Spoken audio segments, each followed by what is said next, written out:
The Klokov Deadlift. I learned this from a Canadian powerlifting coach by the name of Chris Fudge, who I believe learned it from Klokov himself, a well-known weightlifter.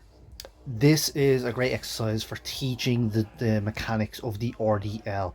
Hinging at the hips is very important when it comes to lifting weights. An issue that a lot of people come when they start performing RDLs is they might bend at the knees too much, as I'm showing here, or they might keep the legs too straight and start rounding at the back too much, and they're not really going to engage those hamstrings. What the Klokov does, it blocks out the back of the calves and forces you to use the hips and hinge at the hips to really engage the hamstrings. So I'm using the bench here to drive my calves into. So how we perform this exercise is we find something, a bench, a box, a bar, whatever it is, to push the calves right against. The main rules of this lift is that we push the calves and keep them in contact with the bench or the box the entire time. We soften at the knees and we focus on driving the hips back over that bench while keeping an upright position in the chest.